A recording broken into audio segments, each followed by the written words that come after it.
to Online for Authors, where I, Terry M. Brown, author of character-driven fiction and host of the podcast, introduce readers to characters they'd love to invite to lunch by interviewing authors, discussing their books, learning about the writing process, and even, on occasion, chatting live with a panel of authors to discuss topics relevant to both readers and writers.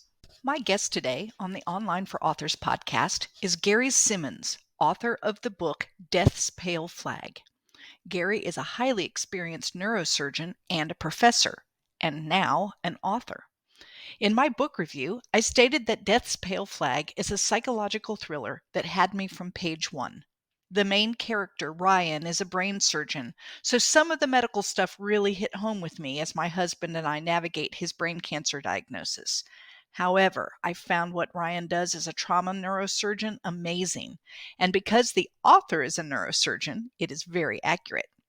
But the story isn't about a run-of-the-mill neurosurgeon and his patients. Instead, it is about a highly educated man who begins to see ghosts, some from long ago and some far more recent. Why are they contacting him? What will his coworkers and family think? Are they real, or is he cracking up? I loved this story and was sad to see it end. Gary did a magnificent job with character development. Definitely a must read, even if psychological thriller is not usually on your TBR.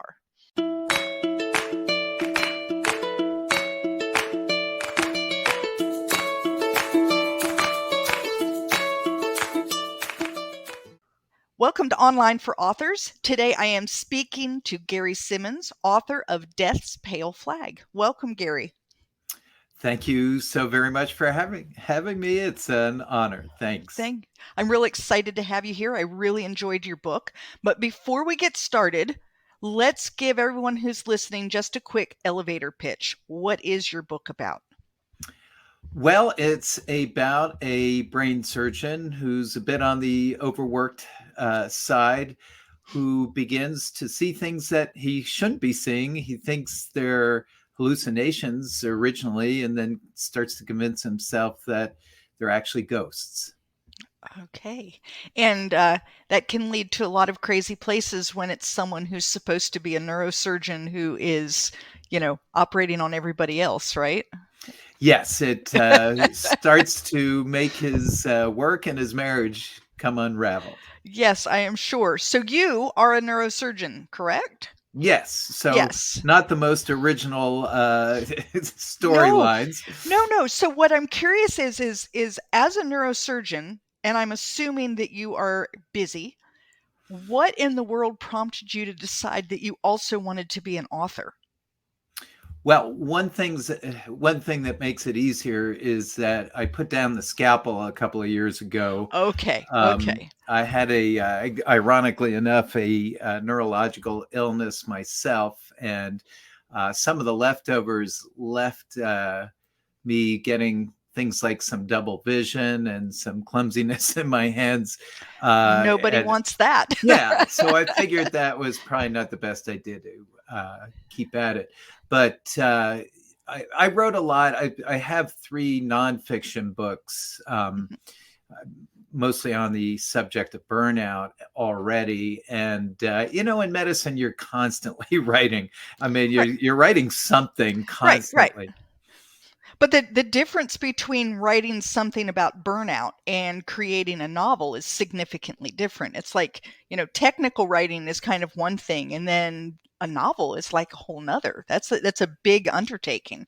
So are you still doing, I know you put down the scalpel, are you still doing any kind of like consulting or meeting with patients at all? Or are you a writer full time at this point? Well, I am not going to consider myself a full-time writer, probably ever, although I am writing. But no, what I do with a lot of my time at this point is teach. So I'm teaching undergrads, I'm teaching med students in neuroscience. All right. So I am curious, why psychological thriller? When you decided, okay, I'm putting down the scalpel, I'm picking up the pen, there's a bazillion genres out there. Why psychological thriller? First of all, I had no idea what genre this was. Say Right. again, I'm not in this. I'm not in this business normally, and so when people started asking me what's the genre, I was like, it's a It's a novel. book. Yes. It's fiction. It's fiction. Yeah.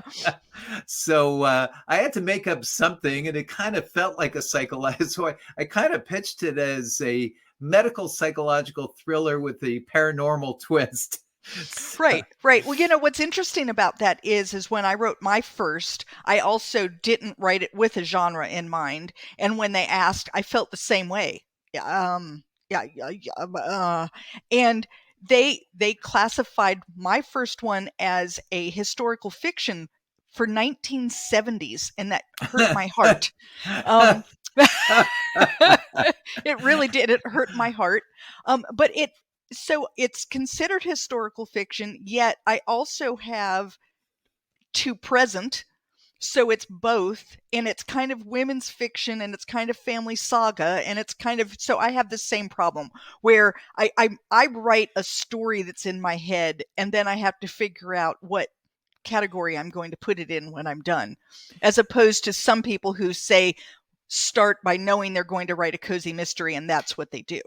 Now, let me ask you this. Have you shifted? I mean, now are you kind of framing it out in a genre at all? No, so it's interesting. I have 3 books out now. They're all 3 considered historical fiction, but the 4th one I'm writing is not at all. And so I tell people that what I write is character-driven fiction, that I love a good character. That. Yeah. I love a good character. And if you love good characters and like to see them and go through what they're going through, then you'll follow my characters regardless of where I put them. I'm going to have to write that down, by the way. Write that down, yeah. But and it's partially I do that because I don't like being pigeonholed. Yeah. Yeah. And so if I have a good idea, I don't want to say, oh, I can't do that because I'm a historical fiction author. And though I love historical fiction and I like to read it, I have other ideas, and I want to be able to pursue those. And I don't like people telling me what to do. It's left over from a lot of things in my life. And it's like, no, I'm just going to not be pigeonholed that way. Well, this is great because you're liberating me, because I mean, it really gave me a complex when. No, and it does. There's a lot of things that will do that as a writer. For instance, I'll ask you, do you plot things out or do you pants them? Do you just start writing and see where it goes? It's a little bit of both, I guess. Okay. I mean, there's a general idea, and then once it starts taking off, it often goes where I wasn't expecting. Right. And so I was under the impression that the only way to be a real author was to have it all plotted out. And so then I felt bad about the fact that I'm a pantser. Like I have this like vague impression of something, and I start writing and my characters take over, and before long they're telling me what has to happen. And if I'm not putting it down on paper, they refuse to play with me anymore and stand over against the wall and wait, And so I felt like maybe I wasn't really an author. I also do not write every day. I don't like the idea of from 6 to 9 a.m. I have to sit down and write. I have to get a certain number of words. It isn't my style. And so for a long time, I felt like you did this, oh my gosh, I'm not doing it right. Oh no. And what liberated me was, her name is Emily Watson, I think. Oh, I'll think of it in a minute. But anyway, she wrote a book called Time to Write.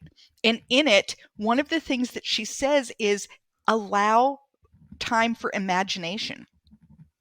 And I thought, you know what? My imagination is always going, even when I'm not writing. I'm writing in my head. I'm trying out scenarios. Things are going on. And it's when it finally kind of gels that it's like, oh, and then I sit down and I write. And so that liberated me. So I'm glad I was able to say something to you that let you feel like, No, that's all great. By the way, that happens to me always in the shower. And I'm like, oh my God, I've got to write this down. So for me, it happens a lot when I'm walking on the beach. And I've got on my phone now, I have a little app so that I can just record myself. And when I get home, talk to text is not always the best. And I sometimes have to translate, what was I thinking? And then, but at least it gets gets me remembering, oh, that's right, I had that really cool idea that did whatever. So I'm curious, you've got Ryan, he is your main character. He's a neurosurgeon. You are a neurosurgeon. How accurate are your descriptions of a day in the life of a neurosurgeon? I would argue they are very accurate.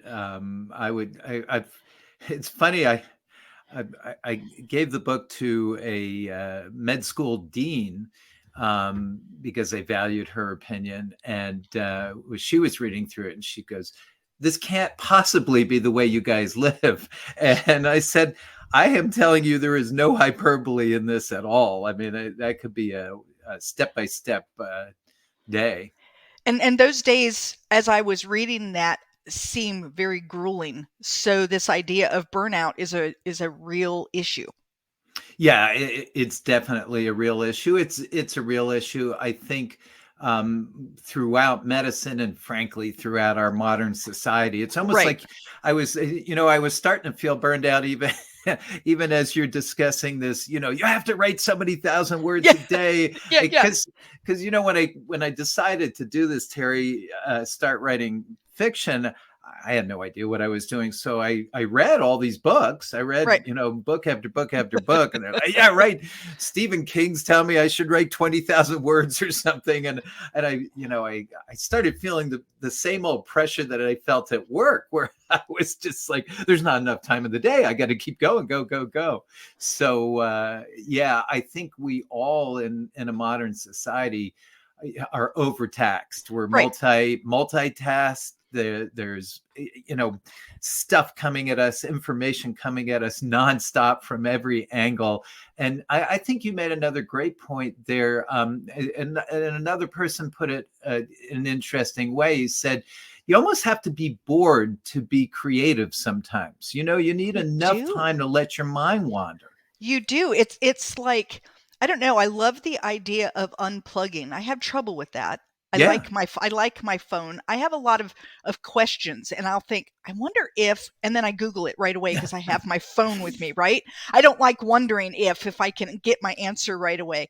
But I do like that idea of like being able to pull away and just be, because when you can do that, it's like you kind of tap into that other place, that Yeah. part of your mind that simply can't create if you are busy running from A to B to C to D, D, E, F, G. I mean, if that's what you're doing all day, you never get the chance, which is why I think that, like, I have extremely vivid dreams, extremely. Like, I wake up in the morning and think, wow, that was crazy. And part of it is my brain finally says, oh, you're quiet now? Look at all the stuff that we can, you know. Yeah, no, I can see that, but it's interesting. There's a lot of talk right now, for example, in medical school circles and residency training circles, that everybody has immediate access to information, so that when a question comes up in our heads, instead of actually kind of thinking it Thinking out it and through, you pulling just look knowledge it in, up. we Right. look it up, and Right. we're not sure if what impact that's going to have on kind of medical judgment as we go along. Oh, I hadn't considered that. Ooh, that makes me a little nervous. Yeah, get the old doctors. Yeah, okay. I'm going for the old ones. So let's jump back to your book for a minute. The title. How difficult was it for you to come up with a title, and where did that one come from? Yeah, a good buddy of mine, Will Shakespeare, is pretty good for titles.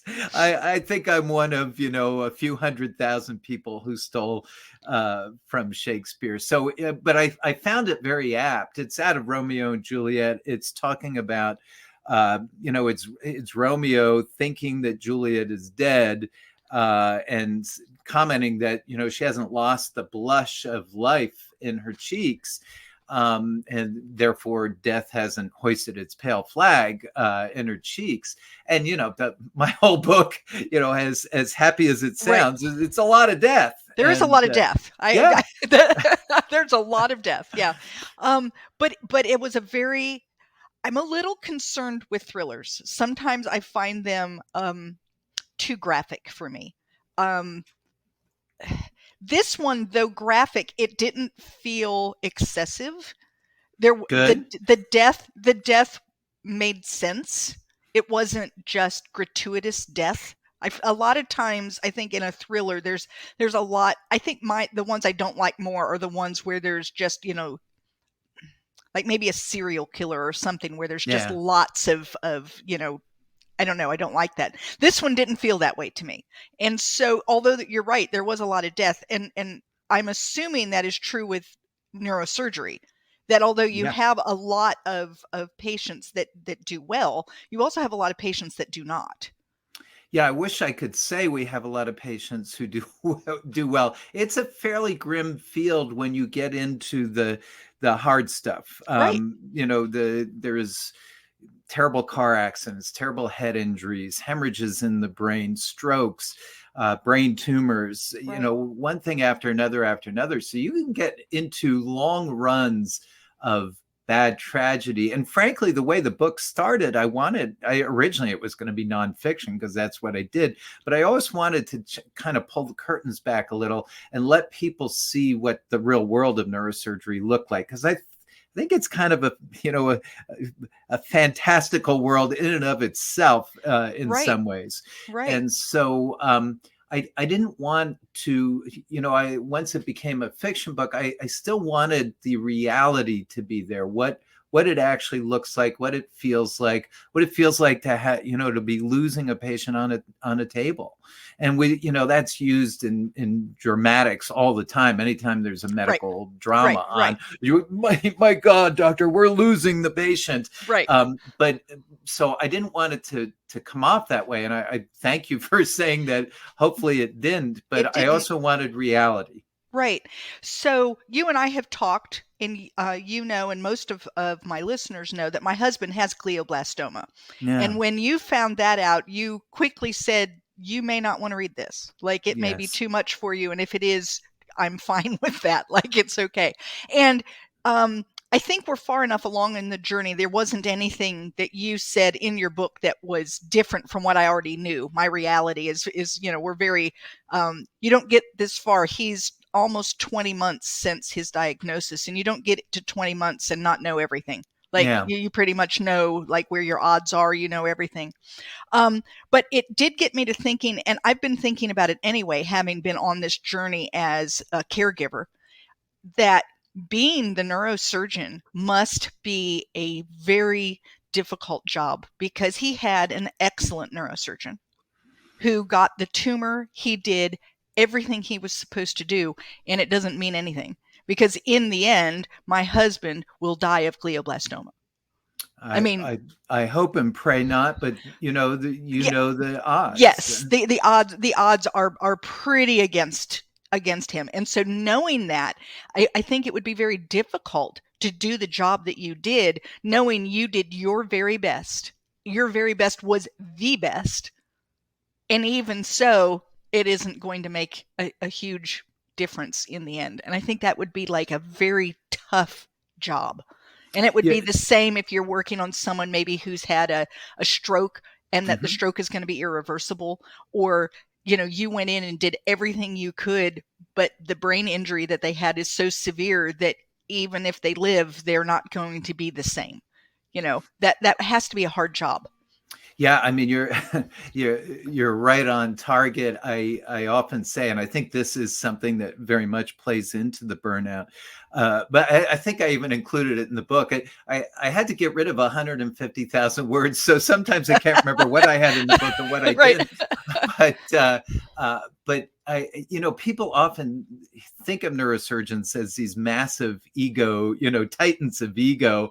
Right. And there is some of that behavior, but I think it's burnout behavior to be truthful. But I always say your ego is under assault nonstop, I because would there is think. so much we can't fix. Right, right. It's like, okay, here you go. You think you're big man. Look at this Yeah, on your table. What you going to do exactly. with this one? I would think that would be a very difficult. So when your book was describing the burnout portion of it, I thought, Wow, I had not, like, I had been contemplating how difficult it would be, but I had not really contemplated the burnout that would be associated with that difficulty. So that was an interesting insight into, and now when I go in, like we were just at Duke a couple of days ago, and when we were there, and I'm watching, his neuro-oncologist talking with us, and I'm thinking she's got the same issue going on. She's Yeah. doing her darndest. She's offering every solution she knows how, and she too understands what the odds are.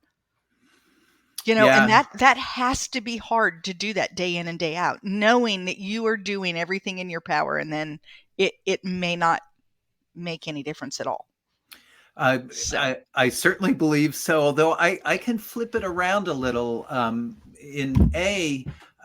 I think if, it's just like everything else. If we stop and think about it for a few minutes, what an amazing privilege it is to be involved in this sort of care where, it is the most, I don't know, deep and reaching situation in human experience, right? Where you're trying so hard to help others with massive struggles. And so, it's just an amazing privilege. And I think if we stop and recognize that, that will counterbalance a lot of the other. Okay. Our narcissistic tendencies. Right.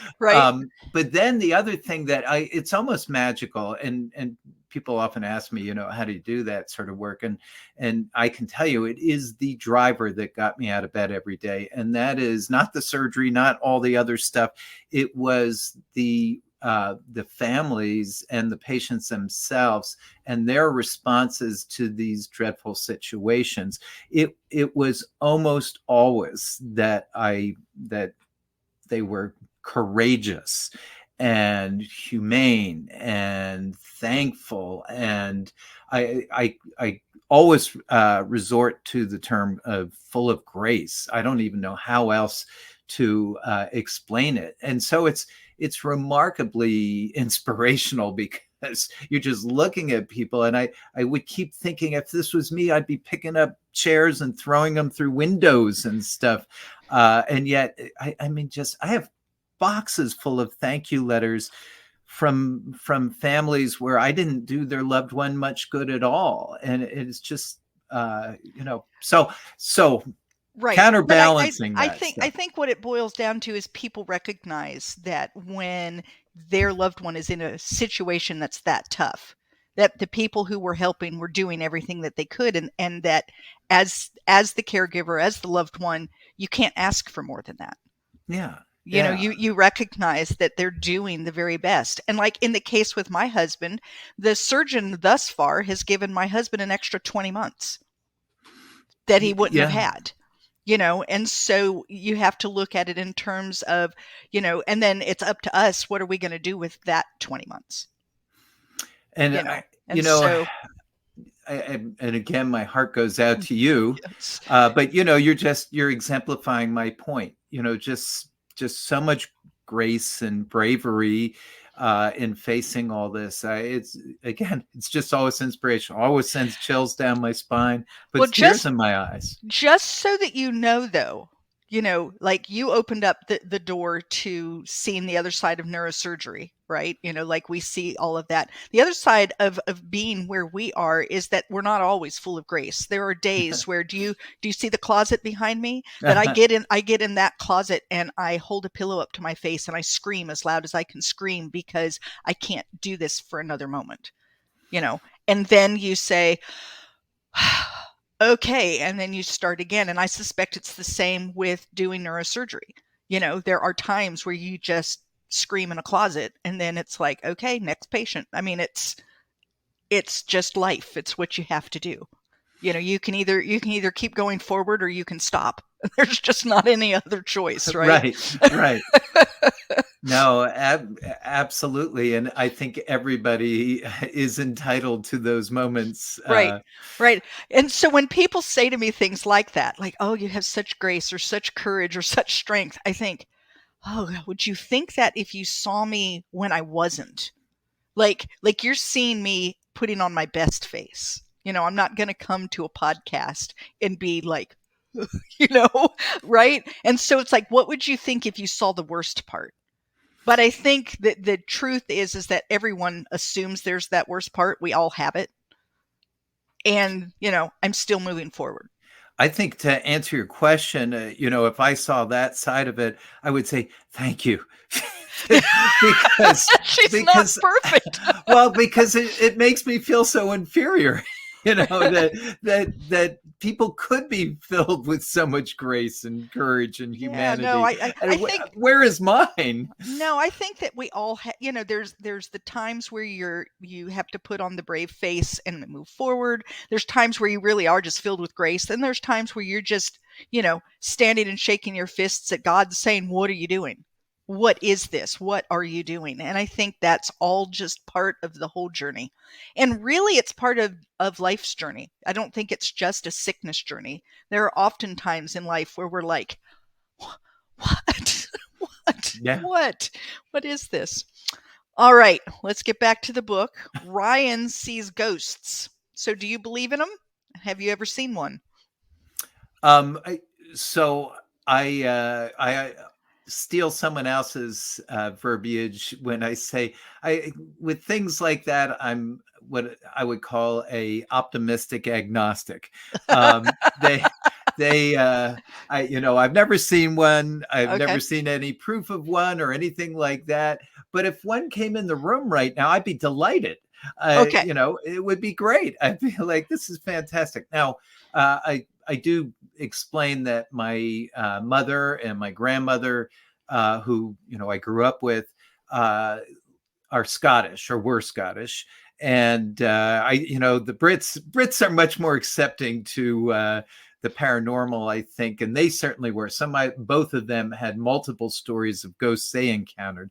So I was surrounded by that. Now my dad was completely on the opposite end and would be making fun of all Scoffed that all at the the whole time. thing, right? Yep. So, it's interesting. People ask me that. I love that term, by the way. Yeah, me Optimistically too. I agnostic. wish it was mine. I love that. That's boy, I'm going to use that because I had one experience that I cannot explain that felt very ghost-like, and I don't know what else to attribute it to. On the other hand, I consider myself an intellectual, and intellectuals do not believe in such silly nonsense, and yet there it was. And part of me kind of likes the idea of it. I actually go and do a writer's retreat in in this old mansion that they say is haunted, and I think, oh please, let me have one of those experiences because that would be so cool, right?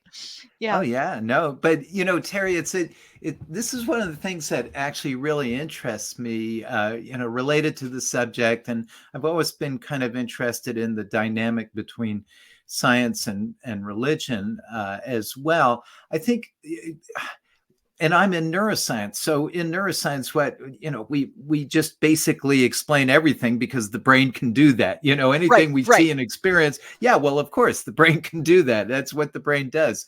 But I often am kind of shocked at the level of hubris of the science side when they just completely come in and sweep it all away and say, this is all impossible. This can't be, blah, blah, blah. And I'm like, you can't. There's How no do you proof know of that. How you got, talk about open minds. You think you're so sweeping in your I don't know, cognitive expanse, and then all of a sudden you shut it down the minute something like that is called into question. So I'm kind of like you. I love the idea. Again, it would be a blast. Number one, it would be, as long as they're friendly, I think it would be pretty cool. Even if they're unfriendly, I'm a little more that. fearful of unfriendly. But yeah, I mean, I think it would be an interesting. I don't know. It's like, especially with science, and I'm all for science, definitely. And yet I know that science is not the end all because it changes, because we learn new things. Exactly. So what was scientifically true 50 years ago is not necessarily scientifically true today. I learned things in school that were facts that are not facts anymore. And so science isn't quite the end all that people often allude to. Oh, follow the science. And it's like, okay, so what we're doing is following today's understanding of the way the world works. Exactly. And science, really, in its purest form, is based on skepticism. It's always calling into question the dogma, and it never actually proves anything to, zero doubt, zero question. Right. The minute you do that, it is dogma, and so And that means you have to be questioning it. I mean, it's exactly, right, right. exactly. So yeah, I like that. Yeah, the experience that I had was really very interesting. I had a great uncle that I didn't know super well, but he was a wonderful man, loved my kids. He passed away. We went to his funeral, and I saw him sitting in a chair next to his casket. I saw him sitting there, and I'm looking around at everyone else to see if they see him. No one else seems to be the least bit concerned. He kind of nodded at me, and I was like, what? And so then you go back and you say, okay, was I overtired? Was I overwrought? Like, Yeah. what was that? What? And in my mind, I know what I saw. I know what I saw. And yet I have no way to prove it because no one else saw it. And could it be my imagination? Yeah, I guess it could be. I remember seeing Santa Claus once when I was 6, and he was in our living room putting presents under the tree, and I know that wasn't true. I remember seeing it, so it could be that same thing happening, or it could be something else, you Yeah, know? and 100%. And it's a great story, by the way. Definitely sends chills down the Right? spine. And again, I love that stuff anyway. But the neuroscientist side of it would say, oh yeah, our brain can create anything. Oh, Just yeah. think of every dream that you have, but also our brains are very suggestible, and you can, start seeing things ostensibly just out of the power of suggestion, or not see things.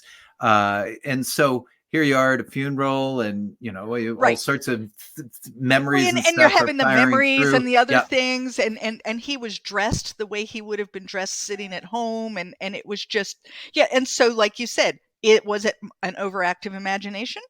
Was my brain just doing its thing, or was he there? And how would you ever prove it? yeah, Like yeah. like And so I'll give you a little example, though, of kind of the scientific side's failings on things like this, or to me, they just keep drifting into the same lanes that the believers are. right. So I don't know if you saw, but in the last a few months ago, a bunch of articles came out, and it hit the lay press that they had somebody put out a study where they had a bunch of EEGs going while people died in the hospital. Mm-hmm. Uh, so they were getting brain recordings Right. during the actual time of death, and all of a sudden there was just after death, after the heart stopped, there was all this electrical activity going on in the brain. And when they analyzed it, they said this is very similar to the waking brain, to a brain really engaged with the environment. So all of a sudden they're coming to the conclusion, oh, this explains everything now about these near-death experiences. The bright white channel in your family waving you to come Right. along and stuff. There, you see, we've explained it. Now we don't have to deal with that BS anymore, because it's just this extra electrical Right. activity going on. Your brain died slower than your heart did. Right. And Right? I'm going, wait a minute, guys. This doesn't explain anything. You don't know what that electric, it could just be like the fuzz on a TV, Right. when it's R- gone blank. And we have no idea what was actually going on in these people's Well, minds. and So not only that, but they could have actually been capturing them seeing the white light. Yeah, I mean, I who mean, knows? how do you So, know? How do you right, know that you weren't actually seeing them waving to their family? Like, how do exactly. you know? So that's where, again, I think these leaps of faith that people in religion and in kind of the paranormal world make fairly readily, and the scientists kind of scoff at, and then all of a sudden the scientists kind of turn around and make a leap of faith themselves. And so I just keep thinking the two poles aren't that far I don't think they're apart. that far apart. I really don't. I think that there isn't any reason why you can't be a religious scientist. Like Right, I think that they're both trying to explain the same phenomena, and they're both coming maybe from some different angles, but isn't that what science does anyway, or should right, do? I mean, right. shouldn't you be looking at this from as many different angles as you can? Because if you can, then you will understand it better. If you only look at something from one angle, it's like that poem about the blind men who are describing an elephant, but Right. each one touches a different thing. So they're touching either the trunk or the knee or the tail or the tusk, and what they're describing is totally different. And yet Yeah. they're all touching an elephant. And so if you only saw an elephant's knee, what you think of an elephant is different, Yeah. you know? I think that's a great metaphor, Yeah. and I think we do it all the time. And the other thing I try to get across is we're doing all this with an imperfect machine. Our brains are Right. amazing. They're miraculous. They're crazy what they are capable of. And yet it filters out a huge amount of data Oh yeah. coming at us all the time. Oh yeah, because there's no way we can, and we say filters it out. It filters it out for what we are able to express, but we don't know where the rest of that data goes, Right. or what our brains are doing with it. Because, and I'm unsure of like percentage anymore, but there's a good portion of our brain that we still don't know what it actually is doing most of the day. Is that correct? Like there's things that we don't really understand about how the brain still works, Oh, there's right? tons and tons of Yeah. stuff that we don't actually get. We have a much better appreciation for it, but when you get to I mean, you just think about it. All it is a bunch of Morse code. It's not even any dashes. It's all dots. It's binary code almost. Dot dot dot dot going through 80 billion neurons, and they're Right. all going at once. And how does that all of a sudden turn into all that we have? I'm still not sure. And we can make it up as we go along. But yeah, I think there's so much unaccounted for. And plus, our brains are designed to kind of tell us stories. It creates the universe around us with what it's able to take in, Right. but it's telling us a story, and it's a story that allows us to function in whatever our reality is. But it is not giving us a one-to-one Oh, no. representation of reality. Which you can tell, for instance, years and years ago, I was a bank teller, and we went through a training where they had a robber come in and demand money, and then the police, not real, but they came and they questioned the four tellers standing there, and it was amazing what some people saw that others did not.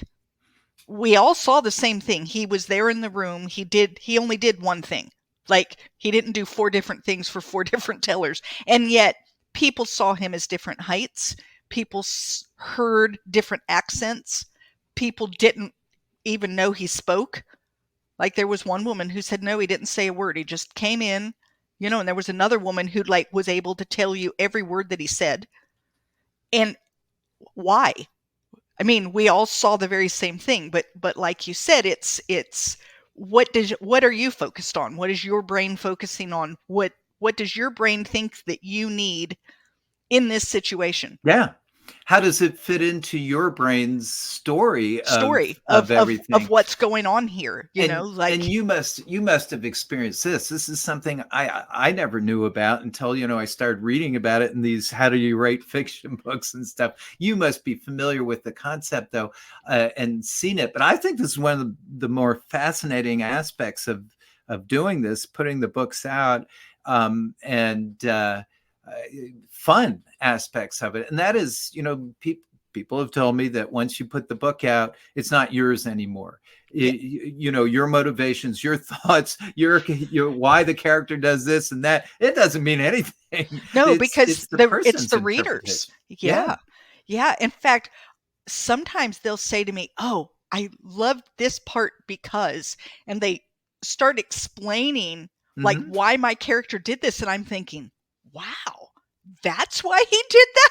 Exactly. I had no Exactly. clue. I, you I know? I often go, yeah, that's it. That's Yeah, it exactly. You're wow. right. Write That that sounds down much to better remember. than my Yeah, motivation. yeah. Write it down so that when the next person asks you, you have something cool to say. Yeah, Exactly. it is true, and I think it's the same reason why you can read a book and not like it, and then read a book 10 years later and think it's one of the best books you've ever read. And it has to do with like where you are, what's going on in your life, what your experiences now, those kinds of things that that give you a different insight into the book, and now you like it. Yeah. It's or just the opposite, a book that you remember loving and you go to reread and you think, why did I even like this book? And it's it has to do with like you said, what parts are you taking in and what does it mean to you at that moment? Yeah, You and know, it, if you want to go to neuroscience on this one, because I think this is one of the more inspirational and fascinating components of neuroscience to me, is you can in some ways imagine why this is true and why we all come at things from different perspectives and all. And that is, our brains are laid out in a certain way, a certain architecture, a certain wiring diagrams, if you will. And I think people tend to see our brains like a computer. It's all yeah, set up, all the wires are set up. But yes, we're put out of the factory that way. And then for our entire lives, everything we do, everything we experience, everything we hear, see, feel, touch, think, uh, changes the wiring diagrams. yeah, The big wires are still about the same, but when you get down to the microscopic level and individual nerves and that sort of thing, they are constantly in flux, constantly changing, constantly influenced by your environment, your thoughts, all that sort of thing. So to think that any of us are going to think the exact same way, or to experience reality the exact same way, or to tell ourselves the same story, the exact same way, is crazy, because right. our brains are shifting and changing. And so it gets back to what you're saying. We don't have the same brain we had 10 years ago. No, and not only do we not have the same brain 10 years ago, but even a year from now, our Yeah. brain will be significantly different. And then I look at it in terms, so my husband has had a couple of little mini strokes, probably Hmm. due to the radiation. And um, they've, because of where his tumor was, he has a lot of speech difficulty. Hmm. And we pretty much gotten past that, where he was almost back to his fluent self, and then he had a little stroke in that area, and it has just knocked it backwards again. And it's amazing though how something came in and disrupted, and so his brain said, oh well, we're going to have to find another path to get those words out, and just and is in there creating a whole new pathway. Yeah. It's Yeah. like, and you watch people who get past brain injury of any kind, and you see them go from, maybe their right side is weak and they're having trouble walking, to being able to go out and walk, maybe with a cane, but still now they're walking where they weren't able to, or they're talking and they weren't able to, or the brain is amazing with its Yeah. Or ability to just fix itself, to a you know? degree, and it Well, can't be yes. everything, but yeah. And I guess another nice example of it, a really fascinating example, are these things where situations where they've placed electrodes on the brain or in the brain and trained people to move robotic arms just by thinking about it. Yes. Well, that area of the brain was not able to do that a priori, right at that time. The brain had to figure it out and adjust the signaling and all that sort of thing. It's crazy. It is. I think that I think that as we find more, and we're going to find more and more, I think that there's a whole lot about the brain that we still have no clue about at all. And even things like, and in my book, Daughters of Green Mountain Gap, I talk a lot about the kind of almost the magical aspect of medicine, the idea that, you believe you can get well, so you do. Mm-hmm. And there is a lot of that is not really explainable by science. Optimistic people usually heal from surgeries faster. Why is that? There shouldn't be that. The belief that someone can heal you, so they can, even though they might not have those skills to do so, but you believe that them saying the words or laying their hand on your head or whatever it is will be the thing that cures you, and you're cured. The people who take pills for pain that are just sugar pills, and yet their pain goes away. Something is going on in our brains that I don't think that we've yet come close to explaining. No, we know the phenomena for sure, and there is good evidence that things like placebo have significant effects even on overall health, and as you're saying, recovery from oncology and all that sort of thing. And you can make it up. I do a lot of making it up, when I'm talking to the students and all, because you can kind of create a scenario because the brain is wired into everything, right? It either can do it through hormones or it can do it directly through electrical signaling through the vagus nerve and stuff like that you can alter the function of all the organs in your body one way or the other from above. But how we do it, that's another question. It's the how, I think, that is so interesting, that I don't think we have enough technology now to see that it is happening. Mm-hmm. We can measure that it is happening. We got the EEGs, and you can go in there and you can say, see, when we do this happens. But the how is the thing that is so crazy to me. Yeah. And the fact that, like, when Bruce's neurosurgeon was going to take the tumor out, he said because of where it is potential that he could lose speech, and it's potential that we won't get it back. And he said, and I can't know that because I can't look. When I open him up, there's not like little tags. Not labeled. Yeah, that say, don't touch here. This is where I'm speaking. And he said, so my husband actually did the awake craniotomy. Mm-hmm. And so, he remembers, he said, I remember that they were showing me the flashcards and they were talking to me, and I started to get slow. And he said it got more labored and slow, and the man showing me the flashcards signaled to the doctor, and they were done. That was as much as they were going to do. And first of all, that's crazy. The fact that he could be awake and have surgery going on, just still, I can hardly contemplate it, and it almost creeps me out a little. But but the fact that you can't know. It's not like you say, okay, there's the brain, and I can't cut here, here, here, and here, because you have a general idea. We're in the speech area, but you don't know where your knife goes, what it's actually going to sever. Like, you know what I mean? Maybe like you said, maybe the main branches, but not all the little ones. Yeah, no, it absolutely. And let me tell you, I date back to where it was even much more kind of on the edge. Now we have all these tools in the operating rooms that we call neuronavigation, and you can, you do the awake craniotomies, you can do neurostimulation, and I mean, we got all sorts of, we have ways of making the tumors glow, and you can see it better, and all this sort of stuff. But back in the day, there was a lot of dead reckoning going on too. And you're just going, I think it's pretty much around here, and Yeah. and that sort of thing.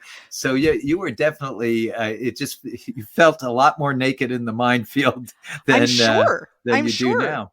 I'm sure. And even now, Yeah. there's still a lot of, we'll see what happens when we're done. Yeah, I mean, I've seen operations even when it's done awake. Everything seems good. Usually, you put the person to sleep then when you're Yes. closing. Right. And I've seen it where people have woken up and have new deficits, and so there's no guarantee even with the awake surgery. Right. So this is an interesting story. When they put my husband back to sleep to do the closing, and they were putting some screws in to hold, he heard the drilling. He heard whoever was drilling say, "Shit, this isn't going to hold. I need to put in a new one." And then he heard the anesthesiologist say, "He's awake." And then he wasn't awake anymore. And that was Yeah. And I said, that would have terrified me. And he said, "No, I thought it was really cool." You don't want to hear your surgeon say no. But he said he didn't feel like it was a scary thing. It was more like this isn't going to hold. I'm going to have to put a different one in, that kind of thing. But he said, no, it didn't bother him at all. And I thought, I am so glad that wasn't me, because I would have been thinking, I'm awake. You don't know I'm awake. Yeah, no, there's and the poor anesthesiologists, all of us, all fields of medicine have complications they dread. Right. And one of the ones in anesthesia traditionally has been to have a patient awake, even though all the indicators are they're asleep. Right. And it happens with, it's rare, but it happens with enough frequency. I've seen it a few times. I had a patient once, it was way back in the Army. We were doing a neck operation. We have him upright. He was upright, head kind of in a vice. And he comes out of surgery. It all went well, but he came out of surgery and he said, "Doc, I could remember every bit of the operation." I'm like, "Oh yeah, sure." Patting him on the head. And we often have these dreams. And he starts recalling our whole conversation. And I was like, "Oh my gosh, you really were." And then I'm thinking, awake. I hope you were ultra professional today, which thankfully we you didn't were. Say something crazy, right? Right. Yeah. And he said, "No, you guys were great. And I could hear you talking to the resident, blah, blah, blah, blah, blah." And I said, "Well, I'm so sorry. That must have hurt." And he said, "No, actually, most of the time I didn't feel any pain. There was one time where I started getting pain down my arm, and you said to the resident, 'Don't pull on that so hard.'" So, it's just crazy. Wow. Yeah. Yes. And he said, "I was trying to signal to you guys I was awake, but there's paralyzing agents that you're given, so they can't move." So he said, "I'm trying to change my heart rate so you guys figure it out," but we didn't. Isn't that crazy? Yeah. So like I said, there's a lot to medicine that is not readily apparent to the average person who's walking around. That's for sure. Is Ryan, is that you? Is that someone you know? Is it a combination of neurosurgeons? Where did Ryan come from? I would have to think so. I mean, there's obviously autobiographical. Right. Well, I mean, I think that's true of any. I think it's true of any writer. But yeah. Yeah. I mean, I because it's your thoughts, right? Right. It's really hard to kind of put yourself completely into someone else. So my stock answer is that all the bad stuff, all his bad characteristics are definitely mine. Definitely. I was so, I so lucky in my career to work with just a lot of fantastic people. And particularly back in my Army days, I worked with a lot of neurosurgeons who, interestingly enough, most of them came out of West Point. And talk about feeling inferior over, your behavior and stuff. I mean, it just they're stunning how what amazing people they are. So any good parts is probably an amalgam of those guys. I see. Okay. Other than a good story, what do you hope a reader walks away with after reading Death's Pale Flag? Oh, thank you. Thanks. Truly, thank you for asking that. I do hope it's a good, I Yeah. hope there's thrills and chills. I hope the spooky, and people tell me the spooky side is kind of spooky and gave them, some scares. So I'm glad about that. I wanted the reader to actually think about what's actually scarier, the ghosts or the real world. Right. Um, Right. but I think a few drivers there. One of the biggest one is just to get a peek behind the curtains, hopefully in an immersive fashion where you feel yourself at the operation, and trying to maybe even think about how you would talk to a patient and all that sort of thing. And I really, really did want to get across the grace, the humanity, the bravery of the patients. And then I guess one of the things I really wanted to get across as well is just how fragile it all is. Just how easy we go from everything. And, this, Terry, Yeah, but everything is fine one yeah, moment and then it's not. these, I've always worked in these big medical centers and their trauma centers and all that sort of thing. And we lived real close to the hospital, there at Virginia Tech, but the helicopters are coming over. It feels like nonstop. And, you get this complex that every one of them has a neurosurgical disaster on them. And Right. I am not going to get sleep tonight.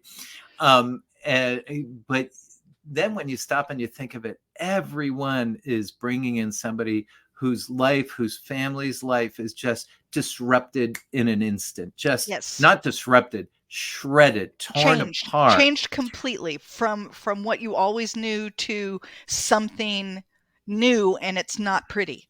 A whole different universe. And, Yeah. and I think if I could get anything across, it's to kind of savor the mundane, that we live wonderful lives, and why not savor it? And these things happen to us. Hopefully we make the best of those situations as well, but we might as well really soak up and enjoy what we have. I agree. I tell people all the time that Bruce and I right now are not any different than anyone else. He has a clock over his head. So does every other person you know. Mm-hmm. The only difference is that someone has pointed out the clock to us. Yeah. We now know it's there. We can't avoid it. It is what is running right now, and we know you it. hear it But ticking. yes, but everyone has that. Absolutely everyone, because the day before we knew that Bruce had brain cancer was like any other day we had ever had. Mm-hmm. There was no problem.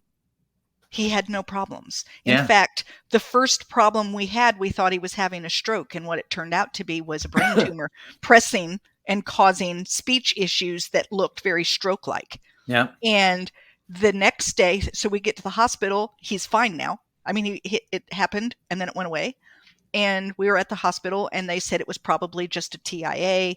They were giving us who we're going to go see and, And, they're going to run, just a couple more little tests and we'll go home tomorrow.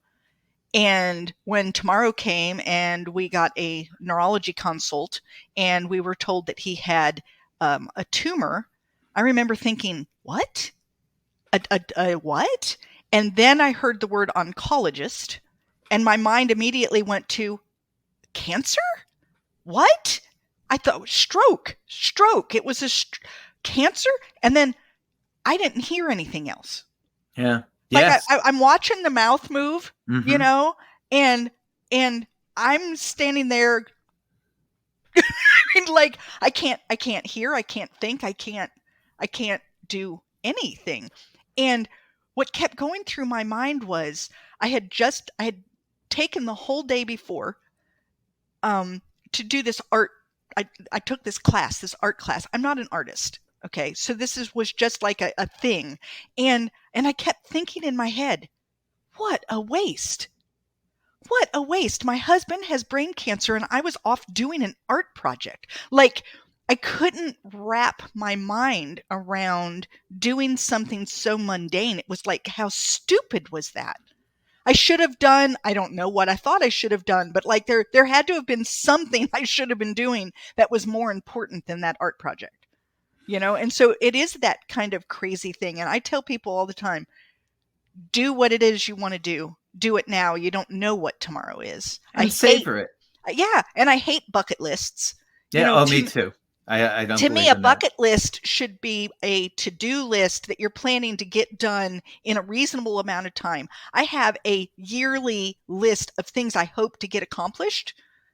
But in terms of bucket lists, if it is a bucket list and you're not planning to do it right now, throw it out. Yeah, I 100% agree. Go do it. Either go do it or get it off the list. It's just, Yeah, we all have to do our ADLs, activities of daily living. We have to, make enough money to survive Right. and all that sort of thing. And even there, again, this runs into the burnout world as well, because our way of tackling burnout is to build our resilience, to build a better resilience against it. And some of it is learning to enjoy the day and every day. Yes, there are frustrations. Yes, there are the things that you're going to have to overcome and all that. But we're given this amazing world, this amazing universe where there's just so much to savor, and we're given each other. We're given, friends, family, people. I guess that's another thing that really has impressed me. In the career is like right now, politically, we seem to be at each other's throats. We're so nasty and say such, not me included, say such nasty things. And yet I guarantee if I drive anywhere in the United States and my car breaks down, I'm there by the side of the road, people are going to stop and help. And I know this. My husband and I actually took a tandem bicycle ride and rode from the coast of Oregon to Washington, D.C. in the summer of 2020, 3,102 miles. Okay. So we rode across the United States. Now, this was COVID summer, political unrest summer. Everyone said we were crazy. We shouldn't do it. And do you know what we found? Wonderful people across the United States. All the way. We didn't run into anybody. There were a couple of people on the road who'd do things like throw their middle finger out the window at us when we were riding because they had to go around us or something like that. But generally, people were friendly. When we needed help, we got help. When we had a flat tire, and people were there. It was amazing to me. It restored my just how humanity is, my faith. Like people are generally good, and it didn't matter what they believed. Nobody once while we were on the trip asked me what my religion was or my political affiliation. Nothing, because it didn't matter, because that's not what was mattering at the time. And I think that that's true. That I would love for people to maybe like turn off the news for a while, and go and chat with your neighbor. Yeah, and just about life. Enjoy it. We're social animals, we really should be out there more. We should be enjoying each other more. We should be on our front porch and chatting and waving at the neighbors. And I think that life would be a whole lot less stressful if we connected again. Put front porches on the houses again, right? I agree. And so again, to me, those are the things that we need to be savoring. I don't need a lot of trips to Paris, to be frank. And it's fun, I guess, but just to enjoy each other. And again, it's not casting aspersions. People should do what brings them pleasure, but they should really, really savor it and say, yeah, this is great. This is and to be able to find pleasure in the mundane, to be able to look and say, this was a good day. Well, why? What did you do today? My husband and I had a fabulous conversation. Terry, that reminds me, after working for decades in neurosurgery, and the hours are long and hard. I mean, you go in, there's whole months where I've never seen the sun, Right. type of thing. And a couple of years ago, when I first kind of surfaced out of that, I'm going for a walk with my wife, and I'm looking around, and I'm going, good God, the bird song is deafening. It's crazy. Is it something crazy going on? Yeah. Right? I mean, Yeah. and she's like, no, it's spring. She goes, it's like this all the time. I go, you're kidding. And she goes, no. I go, it's beautiful. And she goes, yeah. And I mean, literally, and I had no idea. Right. And so there it is, the simplest of things Right. that can bring you so much joy, so much pleasure if you just kind of stop and listen or look or whatever.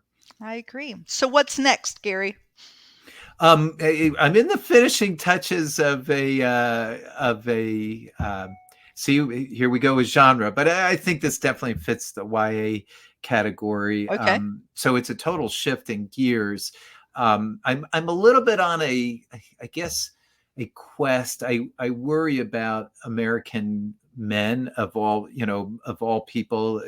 Men, after being, these dominant bullies for how many millennia, are really falling behind. I mean, I teach in college, and the girls are kicking the guys' butts, and which is great. I mean, it's all wonderful, the advances of women, but there's this part of me that worries about idle men. Men are a little bit more, not even a little bit, a lot more tending towards violence, and idle men seem to be able to get in a lot of trouble. And I'm not going to change anything, I guess, but I would love to get more guys reading, especially young men. Yep. And Youth, so right.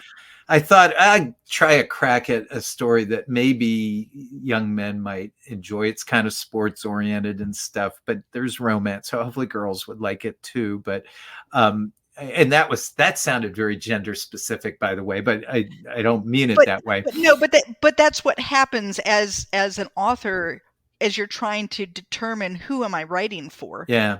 You do tend to like really narrow it down, and then you're like, oh, but let's open it back up again. Yeah. I don't want just males between the ages of 15 and 20 reading this. Let's see, and yeah, but I do the same thing, because I would say that my books are aimed generally at women, but I've had a lot of men read them and like them. So obviously they're not just aimed at women, but like when I'm writing them, that's who I have in mind. Yeah. But I don't like stereotyping too much, I guess. Neither do I, but I think it's perfectly acceptable to say that you had young adult men in mind when writing your book. Yeah, and we raised 3 boys. I say we, my wife did. She was you were there on mom. Occasion in the evenings, right? Yeah, some evenings. I was there to disrupt all the orders she had restored, which is a lot when you have 3 boys. But it just strikes, and so they grew up surrounded by books and reading and all that sort of stuff. And I think it gave them such a leg up. So, I mean, if we can get more boys reading, more power to us, because hopefully it will keep a calmer society. I agree. So when do you hope this new one will be out? What kind of Well, I thought I was done. We always think we're done. As kind of a developmental editor type took a look at it and said, my God, what are you, how did you come up with so many adverbs? And then he wanted me to, I don't know, shift into deep third person. And I'm like, oh Lord, I have to look that up, and that sort of thing. But so I'm playing with it again, but I'll probably be done in another month or 2. Fantastic. How can people get in touch with you if they want to know more about Gary Simonds, Death's Pale Flag, your new book coming out? Thanks for asking. And it is one of my goals in all this, is just to connect with people and discuss the type of topics you and I are discussing today. And boy, we can go down that rabbit hole pretty deep if we want. But so I have a website, and it's just my name, GaryRSimonds.com. It's Simonds, Simonds. You can pronounce it Simonds. You can You pronounce can it pronounce it any idiot way you want to, if right? you want, right? All Uh, right. so Wonderful. yeah, very much. Thanks for Yeah. asking me. I'll have that in the show notes so that people will be able to look you up and reach out to you if they'd like. I definitely recommend the book. I enjoyed it thoroughly. And Oh, Gary, thank you so much. I want to thank you so much for being here with me today. This has been a wonderful conversation. Oh, it is absolutely my pleasure. The time has flown by. All right. Thank you so much. Thank you. Thank you for listening to Online for Authors, where I, Terry M. Brown, author of character-driven fiction and host of the podcast, introduce readers to characters they'd love to invite to lunch. Tune in next Tuesday for another podcast episode.